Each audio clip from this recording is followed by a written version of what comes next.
This conference will now be recorded. Okay, welcome everyone to the Study Coordinator Town Hall for January 2021. Just a few housekeeping items before we get started.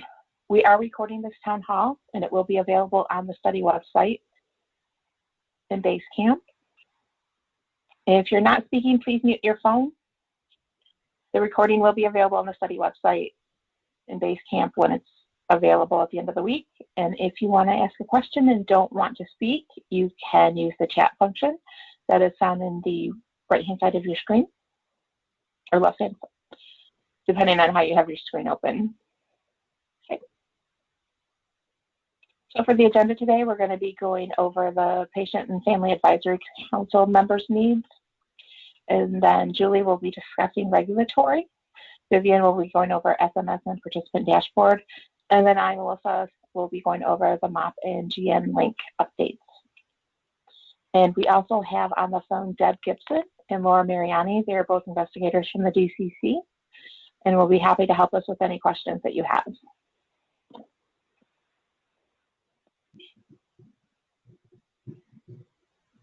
We do want to give a special thank you to the ClinOps work group who has worked steadily with us and finding resolutions to any issues that have come up that deal with like GMLink or procedures. The ClinOps group includes analysts, clinical monitor, DCC investigators, GMLink programmers, the lead study coordinators, and project managers, and also site investigators. And they work really hard, and we've been meeting quite frequently. And so hopefully, especially when we get to the link updates, you'll see the results of their efforts.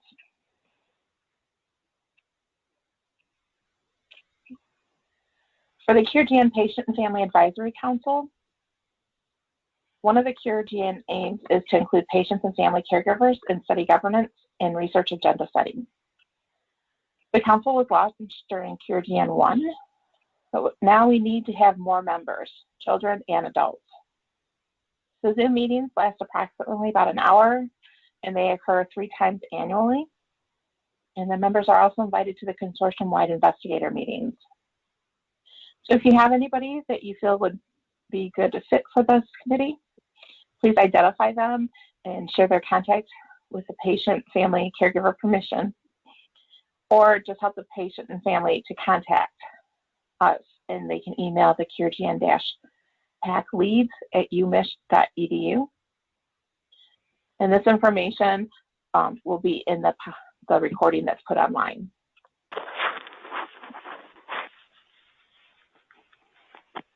Any questions about the Patient and Family Advisory Council?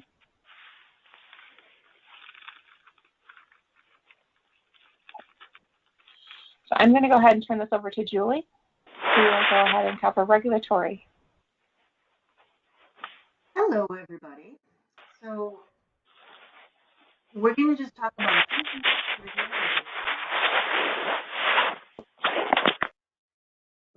going to look at the regulatory flow for submissions, where documents are located.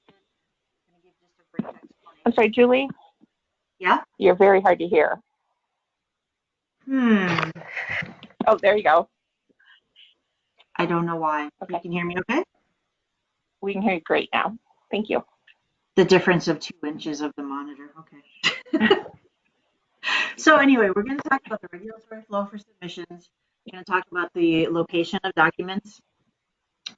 Quick explanation of approved waivers of the study. We're going to talk about the continuing review, and then I'll just give you the contact information. So we'll go from there. This is a regulatory flow chart for U.S. sites, and just gives you a kind of a brief overview of what happens with a regulatory modification. Examples of modifications are things like changes to site-specific consent information that is not related to the template. If there is an amendment to the study, as far as protocol or consent, that will come directly from us. But if a site finds something that needs to be changed, they can go through this process. Other things that might be that might be needing attention are study-wide patient-facing material that needs approval before sending it out to participants. Always feel free to reach out to us and ask if it's something that needs to be submitted or not. So you can see here that a modification is initiated either by the site or by us at the DCC. The DCC then sends sites the modification information. The sites will send the DCC back the modified documents. They'll also copy their PCC lead coordinator. The DCC will submit all the modifications to E&I. So there should be no communication that goes directly from the site to E&I. It should always come through the DCC first, or at least copy us on it. And then E&I will send approval notifications to each site and the DCC.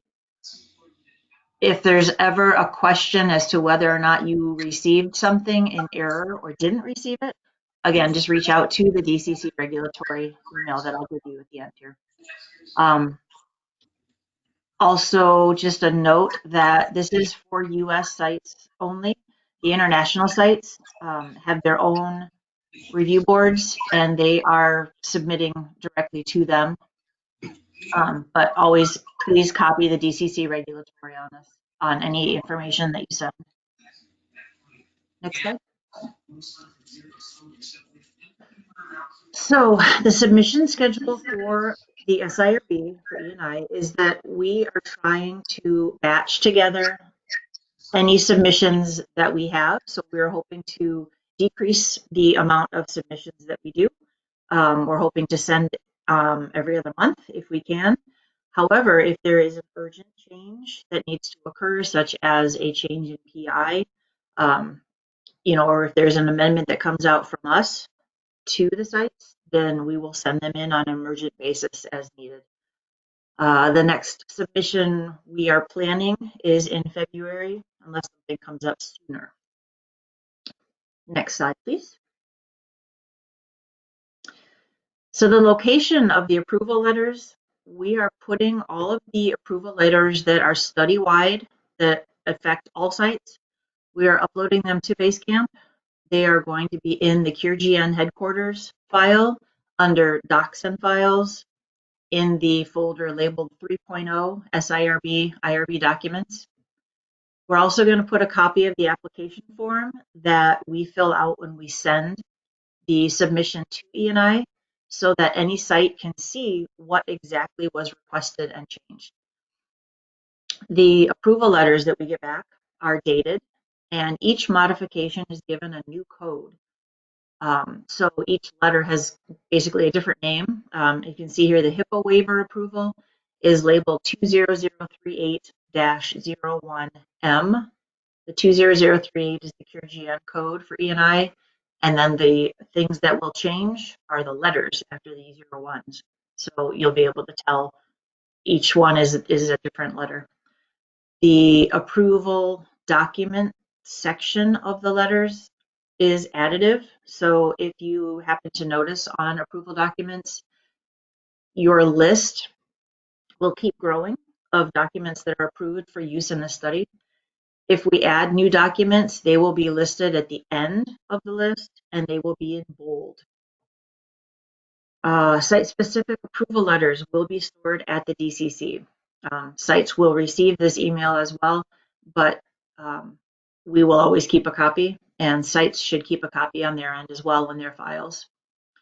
And if for some reason you need a document and you can't find it, just reach out to the email here, QRGN_regulatory@umich.edu. Documents can be requested through your lead coordinator, PCC lead coordinator, or by sending an email to the regulatory email list here. Next slide. The study waivers. We have two for this study. The first one is a HIPAA waiver for screening and eligibility assessment. This allows the site's team to look at the PHI for screening and eligibility, but does not allow PHI data to be shared prior to consent. So this comes into play with the screening and eligibility CRFs, which Melissa will talk about a little bit later. But just know that any information that you put into that form is not going to be considered PHI and is okay to be shared. The actual information that needs to be consented for is on a different form. The other waiver we have is a waiver of documentation of reconsent. This is to be used only for patients who are already consented to QRGN 1 who are reconsenting into QRGN 2. So this allows you at the site to gather and document the verbal consent for the patients. And then as shown on the approval letters, there's new wording at the top.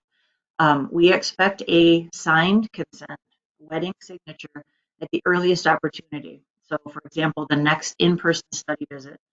But what this waiver allows you to do with reconsenting a patient is that if they're already in QRGN 1, they're already familiar with everything, you can talk to them about QRGN 2, and you can, once you have verbal consent documented, you can go ahead with QRGN 2 study procedures without having that wet ink on file.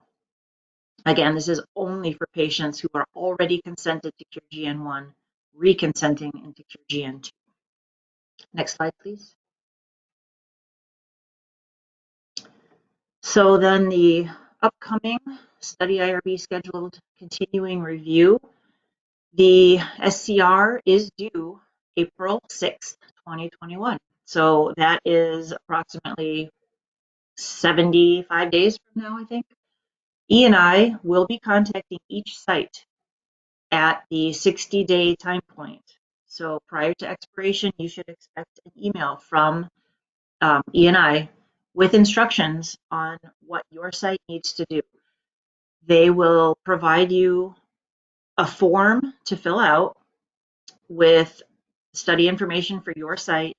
It will be pre-populated with as much information as they can provide, but they will give us instructions on what they expect, and then you will send that back to them, copying the QRGN regulatory email as well, so that everybody's in the loop.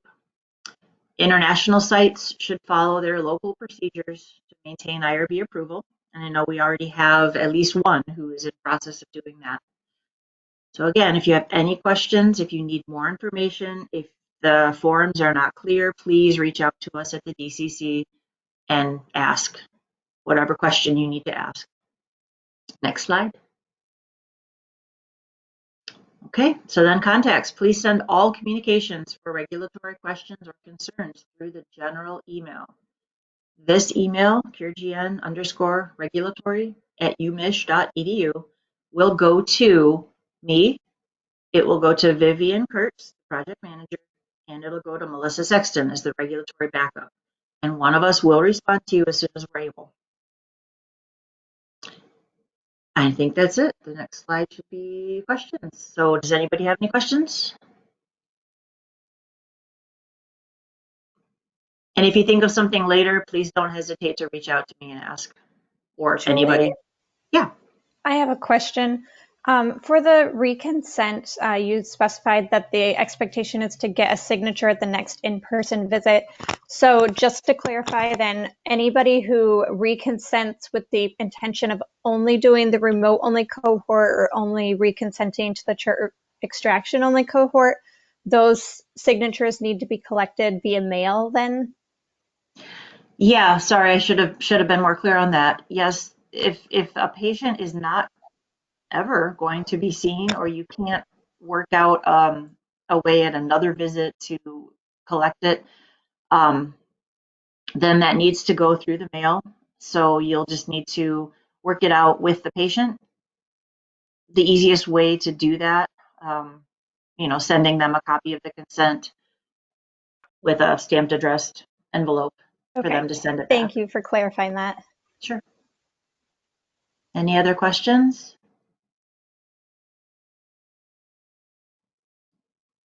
Okay, we'll pass it along down the line here. Thanks, everybody.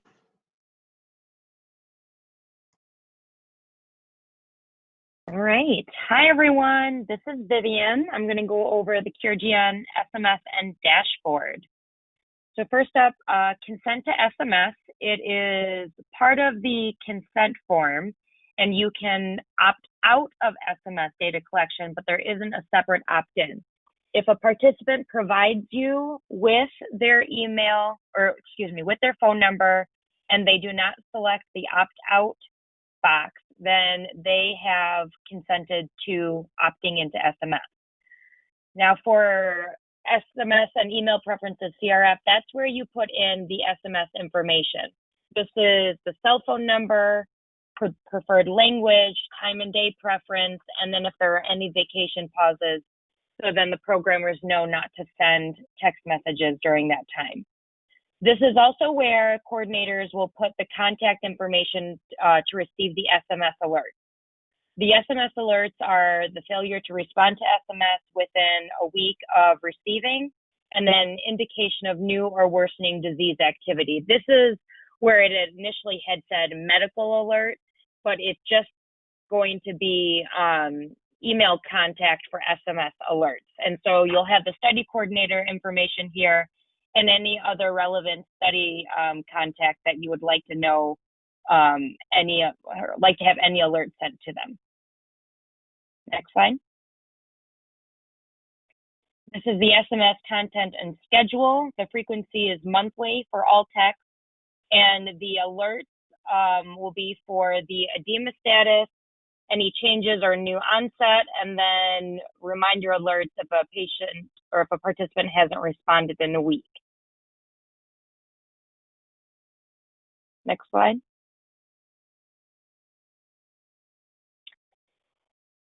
These are the QRGN outbound phone numbers for text messaging data collection. So these are the phone numbers that will be visible to the patient, and it's based on the region and language. So if a participant indicated that they want English and they live in the United States, the phone number that they will get the text messages from is the +1 734 514 4299.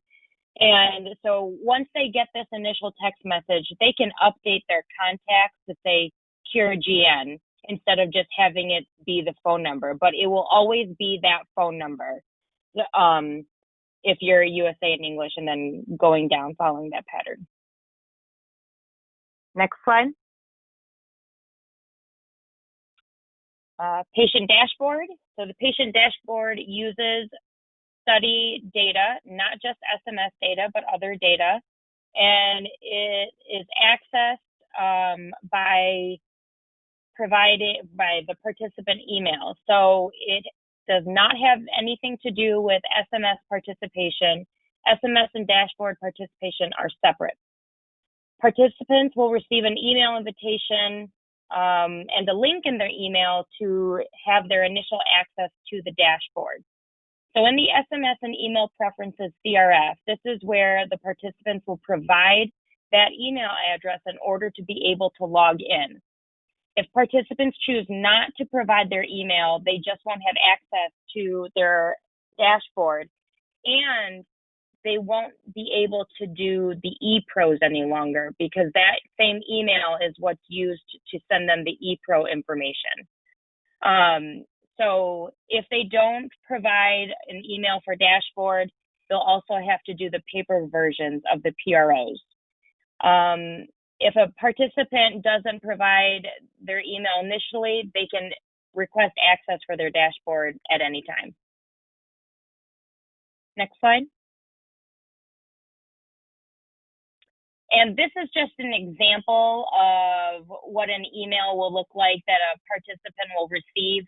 We're going to change some of the wording, but you'll see that the email will come from QRGN, and the full email address is QRGN-dashboardhelp@umich.edu.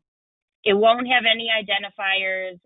The only username that will be there will be the email address. And then the link is where they sign in, and they'll be asked to set a password once they click on that link. Next page. And this is the login page. Once they do have their username and password,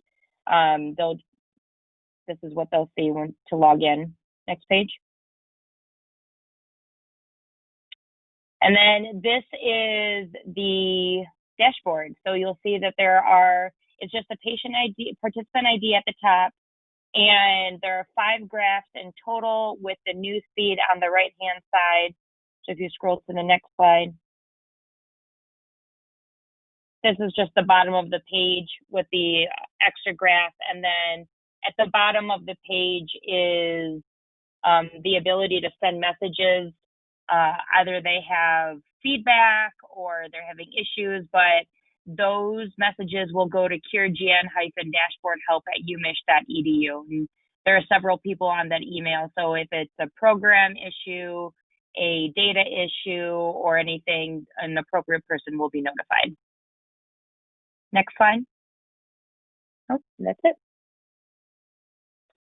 Okay, thanks, Vivian. Yeah. I did get a message, and this is actually for Julie. If a patient was reconsented remotely with the coordinator on the phone and then sent back electronically at the same time, is a wet signature still necessary? So if they got the signed consent electronically, do they have to do it with a wet signature? A wet signature is always preferred, but in these times of COVID and everything else, the electronic signature is acceptable. So if at all possible, try to get a wetting signature, but no, it's not a necessity if there is no other way to get it. Okay, thank you, Julie. Okay. All right, so now back to me, and I will be covering the manual procedures and GMLink updates. So first, where you can find the updates on BaseCamp, if you go to the QRGN headquarters and then to the docs and files, under 1.0 MOP, you will find the manual procedures with the track changes, and then you'll find the updated manual procedures as well as a summary of the changes. And then if you go to 2.0 CRFs, you'll find the GMLink release notes and the updated CRFs. I do want to let you know that these will all be uploaded to BaseCamp effective Friday. Okay.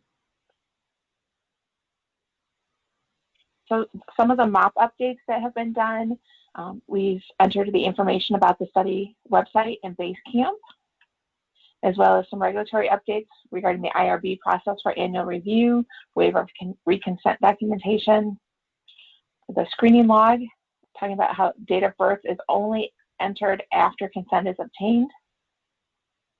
We'll go over that a little bit more when we go through the GMLink updates. SMS text messaging, repository contact information. And then we have some appendices that got updated, such as the side code list, the GMLink user manual about entering the date of birth, screening SMS email preferences, as well as contact information. These are all new separate CRFs. Again, we'll go through that when we get to the GMLink stuff. And then enrollment and follow-up clinician report form, we remove the Tanner's staging test questions. Okay, since we're no longer collecting those in QRGN2. So for GMLink, I want to just kind of go over real quickly some of the December 2020 releases that were put into place, and then we'll talk about the ones that are going to be happening at the end of this month. So in December, there was a consent change in GMLink. We made sure that the GMLink consent said opt-out and opt-in language matches the consent form. So now on the consent form, it says, on GMLink says, opt out of SMS data collection, opt out of genetic research, and opt in to return of genetic results. Also, there were some SMS CRF. We added the suppressions for the SMS preference questions if the participant opted out of the SMS, so you wouldn't keep receiving error messages. We added real-time data validation to the SMS preference CRF. One confirms that the start and end times entered are valid times, and it also confirms that the end date is after the start date that's been entered. And then we also added the coordinator alert question to SMS preference forms. So the contact email alert should be for the contacts at the site, such as the study coordinator, or if the PI wanted to be notified. That's what that information is for. It's not for the participant to give you a contact information. Hi, Melissa. I have a And question about this. Yes.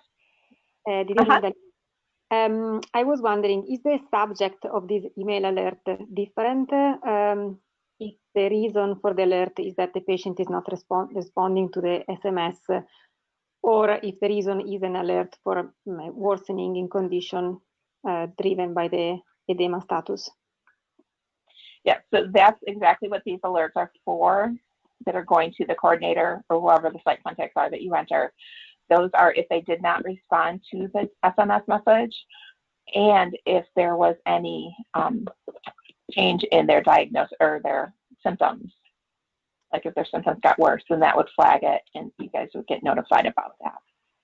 Yes, sorry, I was not clear. So I was wondering if the subject of this mail is different depending on the reason of the alert. Because, you know, if it is a medical condition, it is something that the coordinator is supposed to prioritize because she has to alert the physician. Whereas if it is a response to SMS, it is a different priority. May I take the response of that one? This is Deb Gibson. So I think two things. One is it's very important for the coordinators and the patients and their caregivers to know that when a patient is having a change in their health status and they need to reach to their medical providers, they should be doing that directly.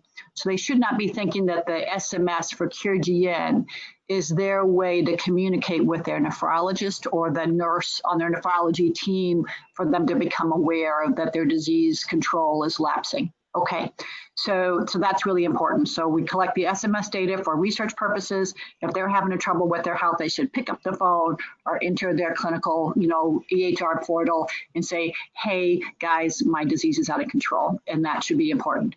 The value of having the QRGN coordinators get an alert that says a patient's edema status is changing is that may be a clue to you all to say, hey, maybe this person is beginning to relapse. Is there something that would indicate for you to do in a study perspective, right? One is, boy, if a patient has been a little bit hard to schedule, but they're relapsing, and in your practice, that means that they're going to come in to a visit. That may give you a bit of an indicator that you should be looking to see if they're going to have a visit that you can add a QRGN visit on if they're due for an in-person visit, for example. Okay, so that's the reason why you're going to get that alert. If in your practice you also want to send a note over to the nurse and say, hey, I got this, just want to let you know. I'm sure that they've been told to call you directly, but I just wanted you to know about it. You can certainly do that. That would be your local practice, and research integration is fine, but you should not, the patient should not be expecting you to be their communicator for clinical care. Okay. Does that make sense to everybody? Yes. I'm just a bit concerned because I think that no matter how much the coordinator stress with patients that this is not responding to the SMS is different than picking up the phone and calling the physician. I think the patients may still under the impression that they informed someone about their status. Sure. Yeah. And I understand. I understand that. It's one of the reasons why we do that sort of, we educate at the time of consent and then remind people at our annual in-person visits as well. But again, depending upon how your practice works in research and clinical integration, our coordinators oftentimes will actually tell the clinical nurse that this is happening. And it's nice because the clinical nurse will oftentimes tell our coordinator when something is changing about those same patients. So it ends up actually opening a really effective, dialogue between those two essential champions for the patient in the research environment and the clinical environment. So I just, we're always sort of, cautious about sort of protecting the coordinators to not feel like that their scope of practice is getting to be too big, or, that, you're going to get an email. That doesn't mean you're not on vacation, right? And so we don't want the patients to think that, the study coordinator is watching their email 24 hours a day, 7 days a week, 365 days a year. So I'm just thoughtful about that. this location also gives you a chance though to create essentially an email bundle, like an email alias, if you want, if it goes to sort of multiple coordinators or something like that. So you could have kind of a group email if that's how you want your alerts to come in for your site. So that's your other component as well. Okay, thank you.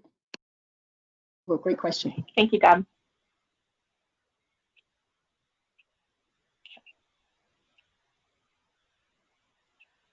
So the other release that was in the December was the PRO CRS. So the email text enhancements. The automatic reminder will be sent to participants 5 days after the coordinator sends out the original email until it's complete, unless it's completed by the due date. So we are going to make a few changes on that. It's coming where it's going to be 7 days as opposed to 5 days, and it's only going to go out twice. But it'll probably be in the next release after the January one, but more information on that coming. Also on the PRO, they added a question regarding incomplete reason.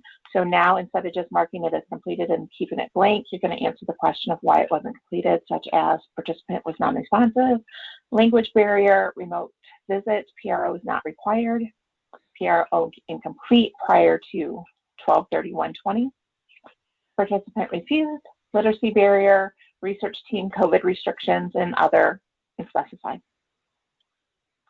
Okay, and then mark the QRGN 2 PROs from all previously completed visits and visits prior to 12/15 as complete. So now our January release is expected to happen on January 28th. If that does change, we'll definitely notify you. A couple of general updates is the date of birth no longer required as an add new patient form,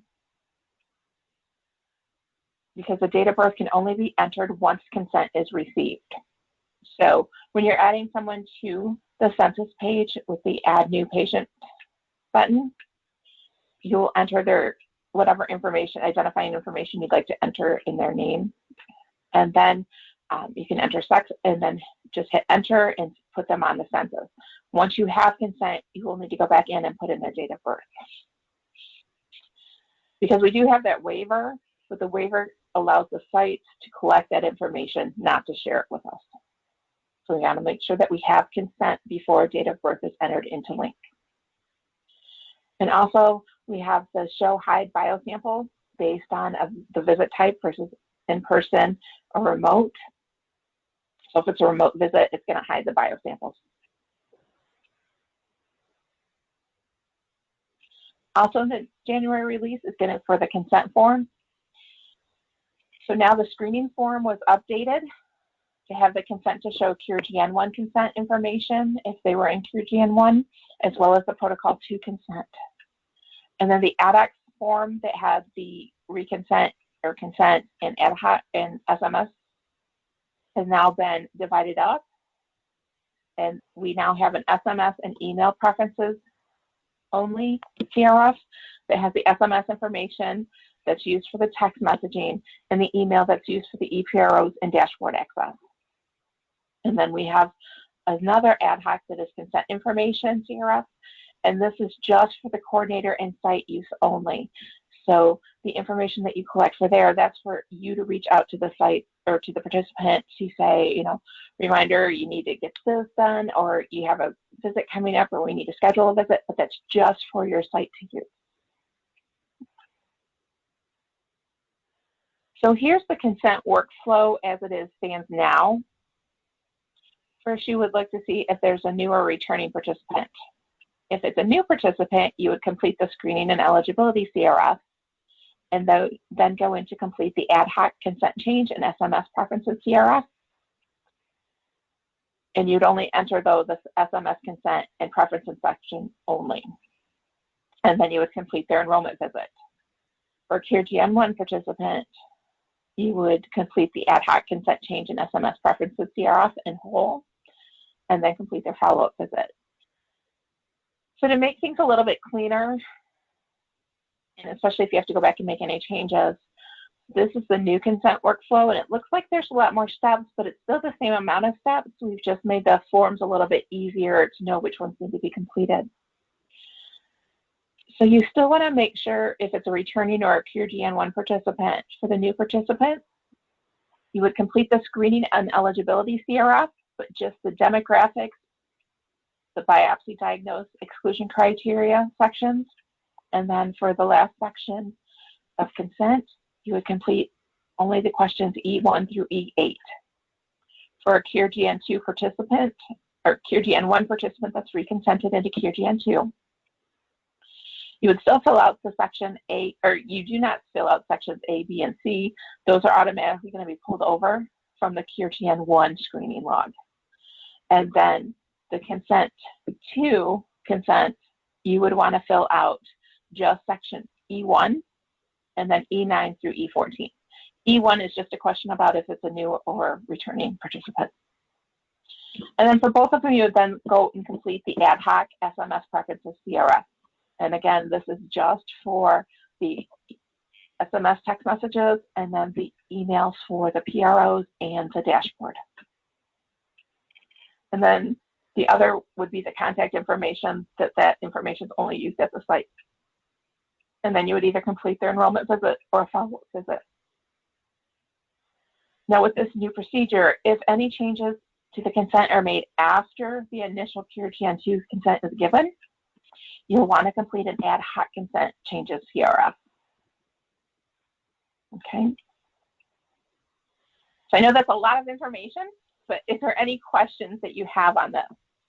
And I did want to let you know that this flowchart will be on the study website, BaseCamp as well,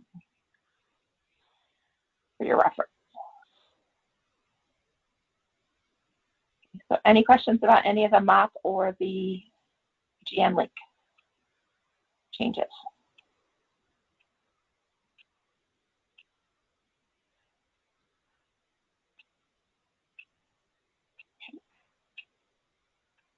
So some reminders, if you have any questions or need assistance, please email the QRGN-projectmanagement@arborresearch.org. You'll also want to CC your lead coordinator. Be sure to include any examples that you have, such as the study ID, visit, CRF, screenshots. So the more information that we have, the better we are able to assist you and be able to quickly assist you. So our next round of town halls is going to be in April 2021. If you have any suggestions or ideas, something that you want to see or learn more about, please email them to the project management email, because we want to make sure that you get the most out of these, and so we want to have topics that are relevant to you. So please give us any suggestions that you may have.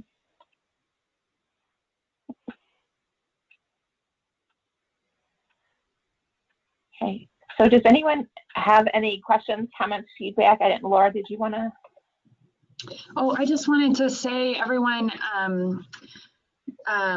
thanks so much for taking the time to join today, but also for all your hard work on QRGN. I think, this year has been obviously an incredible challenge for all of us as we try to wear many hats, including, if you're like me, I'm part-time elementary school teacher, part-time nanny, and then doctor and researcher. And so there's so many demands on our time, both yours and what's happening with our participants in QRGN. So, thanks for continuing to work away on the study, especially as we launch into Cure 2 and work to upgrade QRLink to better match the situation we're in. I think just for a plug that, QRGN is trying to provide new answers and new treatment and new discoveries for conditions where we really don't have good therapies. And so even after the pandemic hopefully is over and has died down, our patients will still have glomerular disease.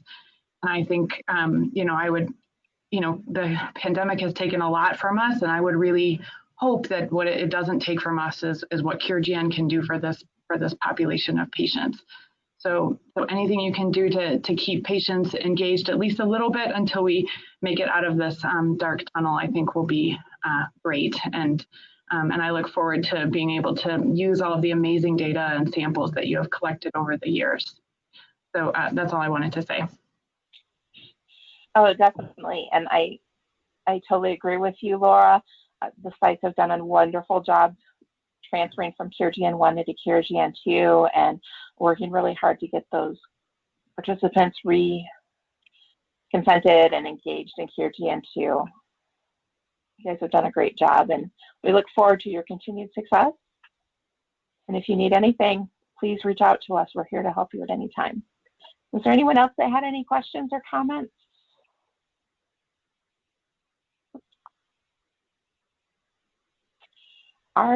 We do have a chat message. Are there any action items coordinators should be working on right now?